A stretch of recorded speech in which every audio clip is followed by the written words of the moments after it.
She may have been betrayed, but she's not broken.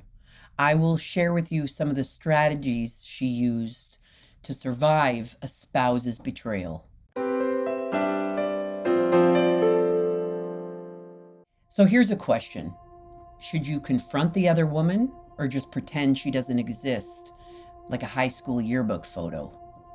You know, the one that you flip by real quick and think, nope, not today. It's tempting to unleash the fury, but is it really worth it? Is that the right answer?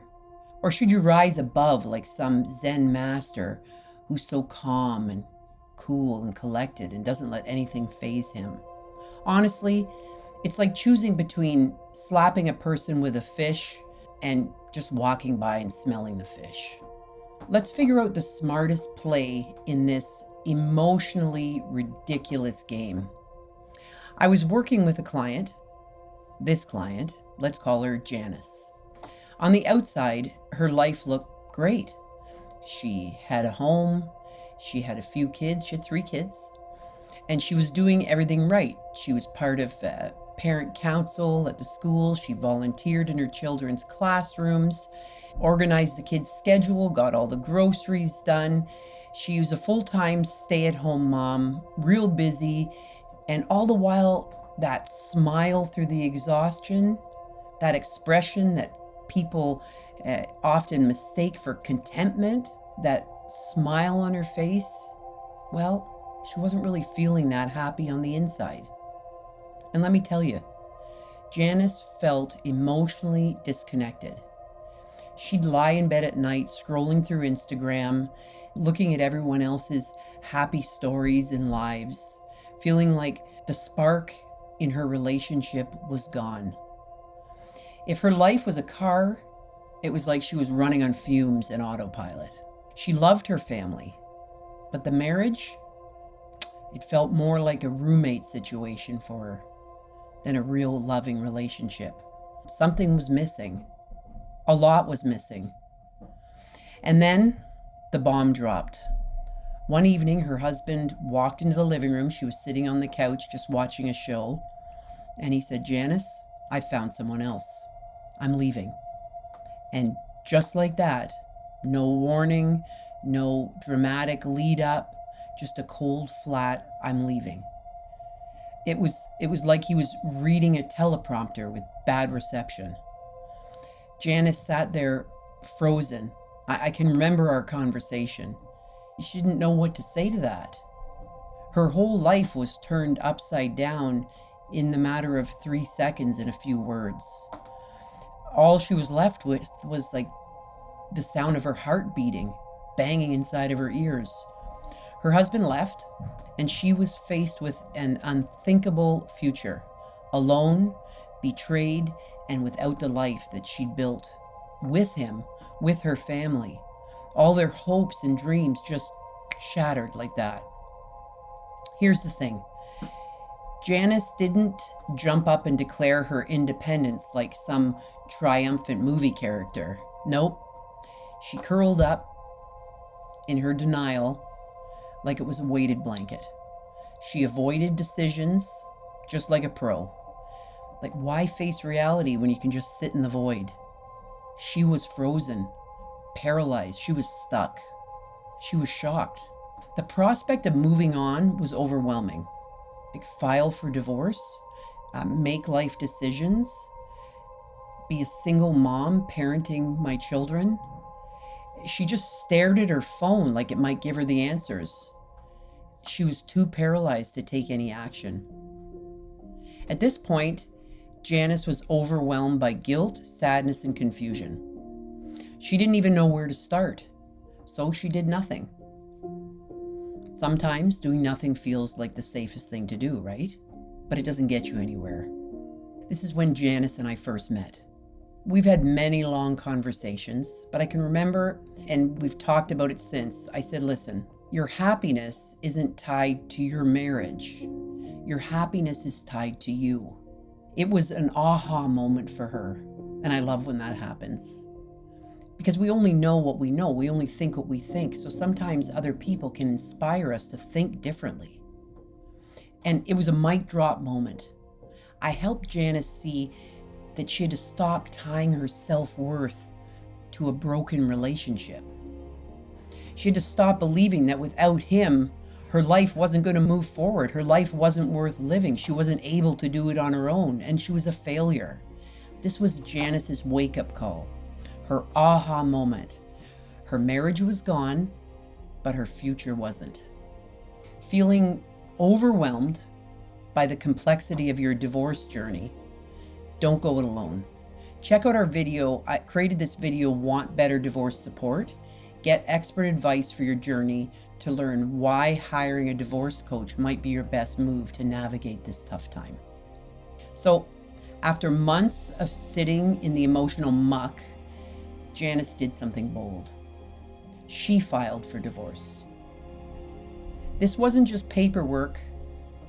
This was Janice reclaiming her life. Filing for divorce was the first real step in doing something, moving forward instead of staying stuck. Was it terrifying? Yes, it was, but it was also liberating. The hardest part wasn't the paperwork. It was admitting to herself that she could actually survive without him, that she was able and capable. She could do it, and she could create the life that she wanted. And oh boy, the tests began rolling in like a bad reality TV show. First up, Janice had to balance work and legal proceedings and the emotional stress of becoming a single mom, not to mention the challenge of co-parenting with the very person who broke her heart.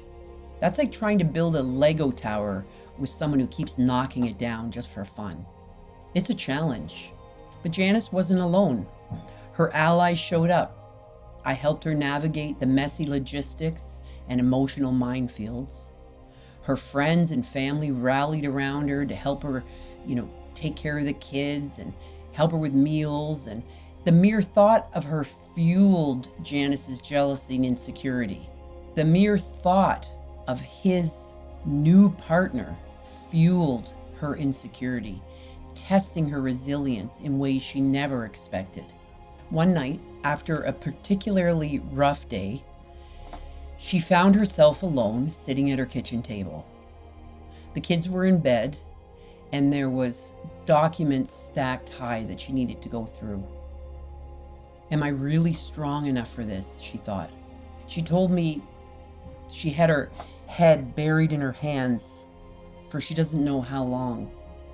Doubt crept in like an unwelcome guest. Can I actually rebuild my life? Can I actually do this? Am I just fooling myself thinking that I can move on?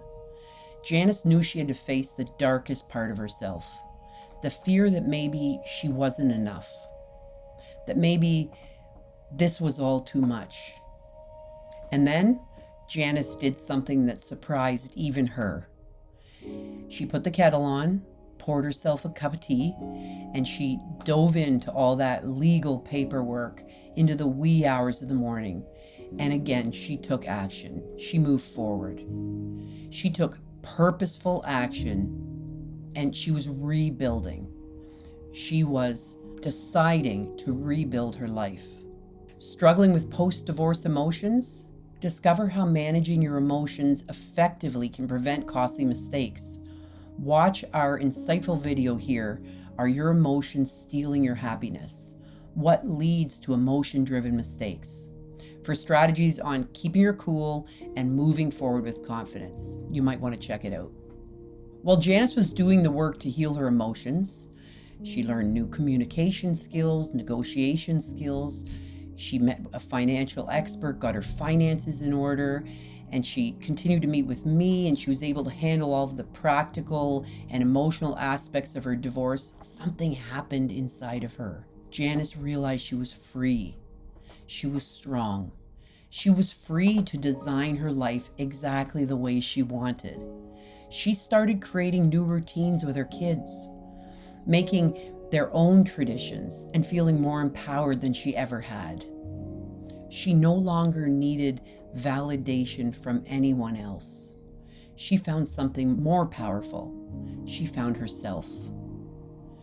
Janice embraced her new role as a single mom. She took the kids on road trips, celebrated the holidays in her own unique way. She started new traditions with her kids that were not based on the past, the old life. She was letting it go, brick by emotional brick. And yeah, there were still tough days. And yes, she missed some parts of being with someone. But now she had clear direction, and her focus was getting less and less on the past and more forward. Her future focus, vision, was starting to come into her reality. The final test came at a family event. Dad showed up with his new partner in tow. But this time, something was different. Janice didn't feel as bothered or antagonized or butterfly anymore. She felt calm. She felt okay. She felt more centered and in control. He no longer had the power to affect her emotions. That chapter of her life, it was closed. In the end, she discovered something she really didn't expect. And again, we've had so many great conversations. She's found peace. Peace in knowing that she knows what's best for her and her family. She's come in touch with herself and her inner wisdom and her intuition and her you, whatever you want to call it, her knowing. She trusts that knowing now. She's found fulfillment in her new life, building friendships and relationships that are grounded in mutual respect and joy. She didn't need her marriage to define her anymore. And the best part? Janice learned that true happiness comes from within. And the life that she's creating is a life filled with happiness and joy and good memories and great times. So that's Janice's story, and that can be your story too. And here's a recap. Number 1, allow yourself time to grieve. Allow yourself time to accept your new reality. You can be hurt. You can have all these emotions. Learn to listen to your emotions, understand your emotions, and then take control of your emotions so that they don't control you. Number 2, work with a coach. Find a coach who has been there, done that. Someone who you admire, who's working with other people just like you, and who has created a life filled with joy, happiness, excitement.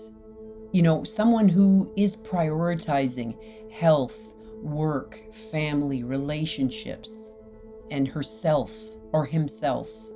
Number 3, don't blame yourself. Janice learned through the process that betrayal wasn't a reflection of her worth. She realized that she is not defined by one failed relationship, and she's now creating a new relationship with her children's dad and new relationships with other people. And she's coming from a place where she knows who she is. She understands her values. She knows what she wants, where she's headed, and how she's going to get there. And number 4, surround yourself with support. Family, friends, divorce coach can become your rock, your foundation, helping you to navigate the tough days. Janice learned to lean on these people, to ask for help, and to be a good friend. And 5, listen to your inner wisdom.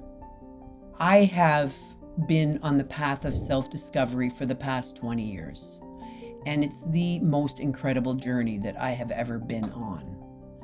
Janice is on the path of self-discovery and self-awareness, and now more than ever, she listens to her thoughts and her emotions. She's aware of her actions, and she knows that she can create her own experiences in her life. She's learning to control her emotions, not let her emotions control her.